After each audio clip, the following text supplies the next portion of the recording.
మీరు పడుతున్న కష్టాలు చూశాం. అందుకే చంద్రబాబు నాయుడు గారు, పవన్ కళ్యాణ్ గారు కలిసి బాబు సూపర్ 6 ప్రకటించడం జరిగింది. మన ప్రభుత్వం రాబోతుంది. మన అధికారంలోకి వచ్చిన వెంటనే యువతకి 20 లక్షల ఉద్యోగాలు కల్పిస్తాం. ఉద్యోగాలు వచ్చే వరకు నిరుద్యోగ యువకులకి ప్రతి నెల 3,000 రూపాయలు నిరుద్యోగ భృతి కూడా మన ప్రభుత్వం కల్పించబోతుంది.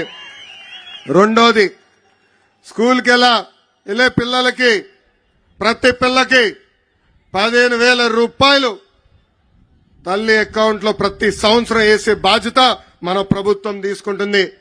ప్రతి రైతుకి అండగా నిలబడడానికి 20,000 రూపాయలు రైతులు కూడా మన ప్రభుత్వం ఇస్తుంది. ఇంకా ప్రతి ఇంటికి ప్రతి సంవత్సరం ఉచితంగా 3 గ్యాస్ సిలిండర్లు ఉచితంగా మనం ఇస్తాము. ఇంకా 18 సంవత్సరాల నుంచి 59 సంవత్సరాలు నిండిన మహిళలకి ప్రతి నెల 1,500 రూపాయలు మన ప్రభుత్వం ఇవ్వబోతుంది. అంటే సంవత్సరానికి 18,000 రూపాయలు. 5 సంవత్సరాల్లో 90,000 రూపాయలు మన ప్రభుత్వం మీకు ఇవ్వబోతుంది. ఇంకా మహిళలు ఆర్టీసీ బస్సులో ఉచితంగా ప్రయాణించే హక్కు కూడా మన ప్రభుత్వం కల్పించబోతుందని ఈ సభాముఖంగా తెలుపుతున్నాం. అసలు ఉత్తరాంధ్రకి పట్టిన శని ఈ జగన్. 3 రాజధానులు అన్నాడు. ఉత్తరాంధ్రలో కనీసం ఒక్క ఇటుకన వేశాడా? ఒక్క అభివృద్ధి కార్యక్రమం చేశాడా? విశాఖపట్నంలో ప్రజాధనాన్ని లూటీ చేసి 500 కోట్ల రూపాయలతో ఒక ప్యాలెస్ కట్టుకున్నాడు తప్ప ఉత్తరాంధ్రకు చేసింది ఏమీ లేదు. విశాఖ రైల్వే జోన్ కి ఏర్పాటు చేసేదానికి భూమి కూడా ఈ ప్రభుత్వం ఇవ్వలేదు.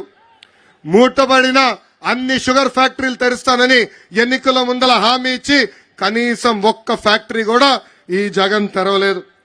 ఇంకా విశాఖ ఉక్కు ఆంధ్రుల హక్కు నినాదంతో ఆనాడు ఆంధ్రులందరూ పోరాడి విశాఖ ఉక్కు తీసుకొచ్చారు. ఇప్పుడు ఏకంగా ఆ విశాఖ ఉక్కుకున్న భూముల్ని కాజేసేదానికి ప్రయత్నిస్తుంది ఈ ప్రభుత్వం.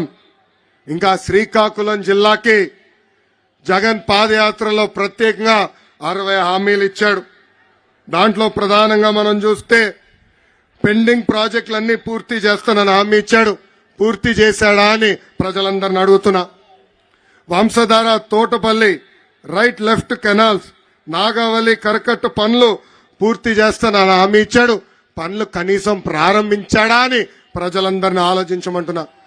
మా చేనేత సోదరులకు ఉన్న బకాయిలు కూడా తీరుస్తానని హామీ ఇచ్చి ఈ రోజు మాట తప్పాడు, మడమ తిప్పాడు ఈ జగన్. అసలు ఉత్తరాంధ్రాని అభివృద్ధి చేసింది తెలుగుదేశం పార్టీ. ఆనాడు వంశధార, నాగావళి నదుల్ని అనుసంధానం చేసింది తెలుగుదేశం పార్టీ. ఇప్పటికి పెద్దలు చెప్పినట్లు రోడ్లు, బ్రిడ్జ్లు, తాగునీటి ప్రాజెక్టులు, ఆసుపత్రులు, ఉద్దానం కిడ్నీ పేషెంట్లకి డయాలసిస్ కేంద్రాలు.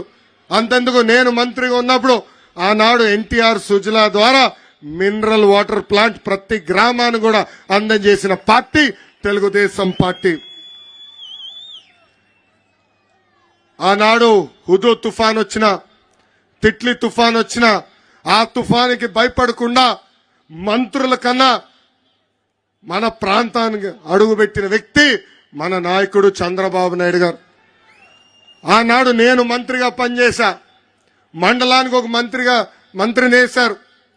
ప్రజల సమస్య ఉండకూడదు, ఎంత ఖర్చైనా పర్వాలేదు, ప్రజల్ని ఆదుకోవాలని ఆనాడు హుకుం కూడా జారీ చేసిన వ్యక్తి మన నాయకుడు చంద్రబాబు నాయుడు గారు. ఇంకా మన ఇచ్చాపురం అంటే నాకు ఒకే ఒక పదం వస్తుంది, తెలుగుదేశం పార్టీ అడ్డా.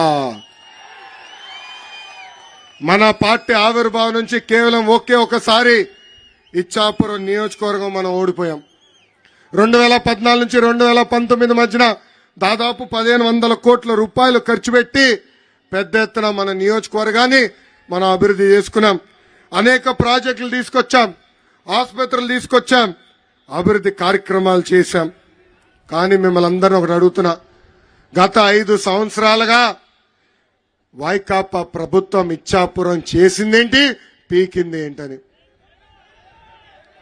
ఆనాడు జగన్ పాదయాత్ర చేస్తూ ఇచ్చాపురానికి అనేక హామీలు ఇచ్చారు.